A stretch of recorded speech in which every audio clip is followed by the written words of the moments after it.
Ketiga calon wakil presiden telah selesai beradu gagasan dalam debat dengan tema ekonomi.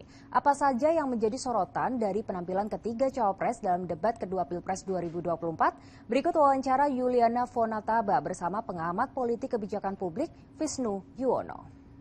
Visnu, apakah ada yang blunder dari penampilan cawapres semalam? Oh iya, tadi yang saya sebutkan yang paling sangat disayangkan masih banyak misinformasi serta program yang tidak realistis dan fakta yang tidak benar. Nah ini kan tentu saja membingungkan publik. Ya misalnya. Boleh dijabarkan Pak Visnu misalnya? Misalnya Pak Caimin ingin membangun 40 kota megapolitan seperti Jakarta. Ya kita realistis saja. Dari zaman Orde Baru, kita nggak usah dari zaman kemerdekaan lah, dari zaman Orde Baru, tahun 65 hingga tahun sekarang, 2023, itu belum ada satu kota megacity pun yang menyaingi Jakarta. Ya, kalaupun Surabaya masih terlalu jauh, itu yang paling dekat ya. Apalagi membangun 40 kota megacity dalam 5 tahun. Tentu saja itu nggak realistis. Kemudian Mas Gibran ingin meningkatkan rasio pajak PDB 23%. Padahal kita tahu tax ratio di Indonesia itu selalu berkisar nggak pernah mencapai 15% ya, terutama selama 10 tahun terakhir ini.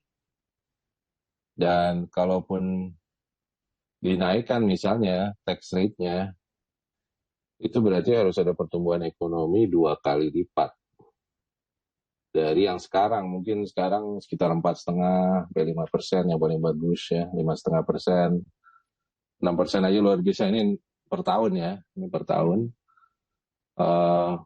Dan kita harus tumbuh sekitar 10%, itu nggak realistis. Ya walaupun Mas Gibran berargumen bahwa hilirisasi harus digalakkan, tapi itu kan membutuhkan waktu, membutuhkan proses. Belum ada hambatan birokrasi, prosedur, dan lain-lain yang tidak akan implementasinya seindah yang diinginkan. Kemudian Prof. Mahfud terkait dengan fakta yang tidak akurat diungkapkan ya, bahwa Indonesia tidak pernah tumbuh 7%. Indonesia pernah tumbuh 7% bukan per tahun, tapi per kuartal. Nah itu terjadi di kuartal 2 tahun 2021. Ya. Jadi tidak benar bahwa Indonesia tidak pernah tumbuh 7% per kuartal. Kalau dia bilang mungkin 77% per tahun, mungkin bisa dibenarkan ya.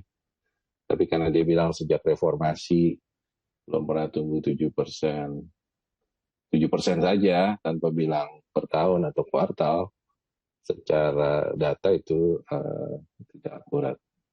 Mungkin itu ya kelemahan-kelemahan dari ketiga kandidat.